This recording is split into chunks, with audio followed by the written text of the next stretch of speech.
So a few months ago, I made a video detailing my thoughts on Sword of Shield as of late July. Since then, Game Freak has added a lot more than I expected. 2 new rivals, the new team, new Pokemon, Galarian forms, and more. This video is an update to that video and my current opinions on Sword and Shield.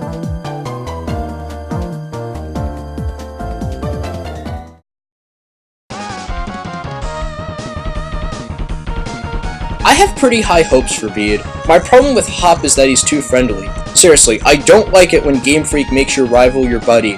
Bede, from what I've seen, looks like the asshole rival of Sword and Shield, so I'll accept him as is. As for Marnie, she's alright. I think it's cool how the villainous team is her fan club, but I'm afraid they're somehow gonna botch this up and make her a less cool Gladion. Speaking of, Team Yell is just kinda... I understand Game Freak overused the concept of villainous teams being hell-bent on world domination, but these guys just look like idiots. Maybe Marnie is their boss's daughter, which would be pretty cool, but as of now, they're just bad.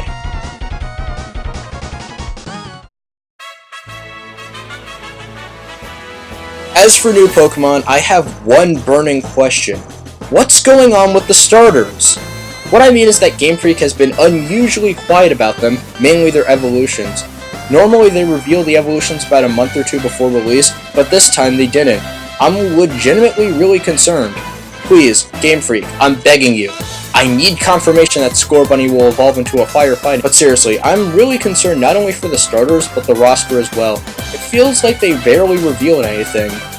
As for what was revealed since my last video, I think the lineup introduced is somewhat better than was first revealed, but still kinda hit or miss. The Pikachu knockoff looks alright, Poltegeist looks mediocre, and Cramorant's ability seems really cool. Oh, and what about Impidimp? He's the first Dark Fairy type, and yet you guys just sweep him under the rug as if he doesn't exist. Come on, he's gonna be really cool.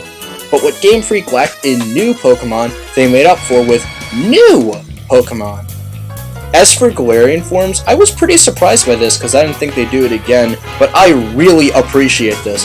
In a way, they're respecting older Pokemon by remaking them, but they don't choose fan favorites. Rather, they choose Pokemon that desperately need attention. For example, I guarantee Galarian Weezing is going to be one of the best Pokemon in competitive play. And Obstagoon, while it doesn't look like something I would use, looks really good. Wait. Oh god, no. And don't even get me started on Sirfetch'd. This is what I've wanted since Gen 5. Since Gen 5, newer Pokemon gained another evolution, and no, I'm not counting Mr. Fluffy Mascot over here. I mean, there were Megas, but I don't really count those as separate Pokemon. But you guys took a useless Pokemon from the very beginning and gave it an amazing evolution? I'm impressed. This is why Sword is the superior version. I'm serious. With Zacian, a non-creepy gym leader, and now Sirfetch'd, there is no reason at all to get cheap. I'll take 20. The Ponyta line I wouldn't say is my favorite fire-type line. Hell, it's probably not even my top 30, but I still like using Rapidash because I played the hell out of Diamond and Pearl.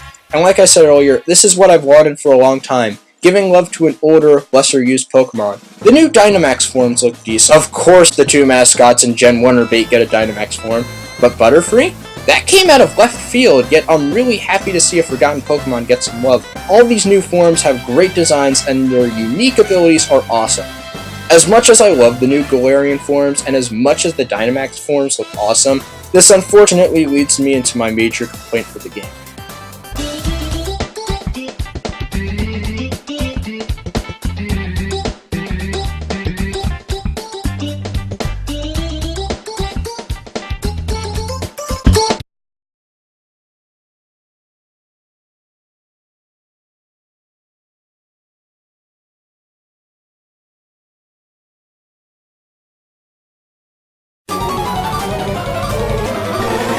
I wouldn't say this is a huge complaint, it's more or less a fear, but it's still something that needs to be addressed. I honestly feel that Pokemon Sword and Shield could fall down the same pit as X and Y and cater to certain Pokemon fans. And yes, I am referring to Gen 1 enthusiasts. X and Y's biggest flaw was catering too much to older fans, and as a result, made the entire game feel so empty. To Game Freak's credit, they have been more subtle than X and Y when appealing to older Pokemon fans. They've done it in 3 different ways. First, by revealing Galarian forms. Second, by revealing that older Pokemon could get new evolutions. And finally, with Dynamax. I love Gen 1 Pokemon, but come on. Give us updated forms of Pokemon who actually deserve attention. Liepard, Qwilfish, Claydol. These are Pokemon that are overlooked and they deserve better treatment. But no, let's have another form of Charizard. While I stand by my statement that the Dynamax forms of these Pokemon are awesome, it gets repetitive after a while to see them and only them get the spotlight. And it would suck if this game went downhill after everything I just mentioned. Bottom line, they shouldn't cater to fan favorites so much and instead cater to Pokemon who actually deserve help.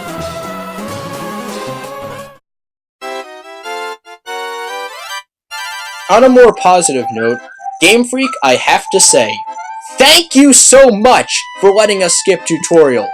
Seriously, now I don't have to spend the first hour in-game relearning information I've memorized since I was 8.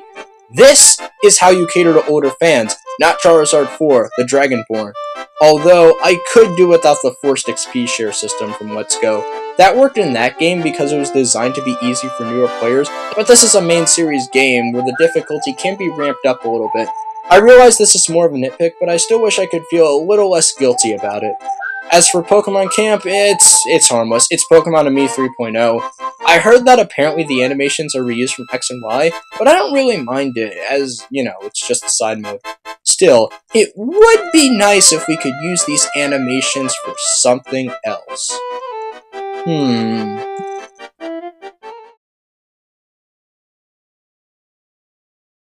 If Sword and Shield came out July 20th, I would have given it a 7 out of 10. My main problem was that Pokemon were removed not because there were too many, but because the excuse Game Freak gave didn't really explain why they did it. But after seeing some of the new Pokemon and the love they're giving to older Pokemon, when it's contained, I legitimately feel they're working hard. The problem was, they didn't show enough in the beginning for me to believe. Assuming nothing was botched, this game looks to be one of the best games in the series. Also, I'm calling it now. Scorbunny will evolve into a firefighting type. Don't at me.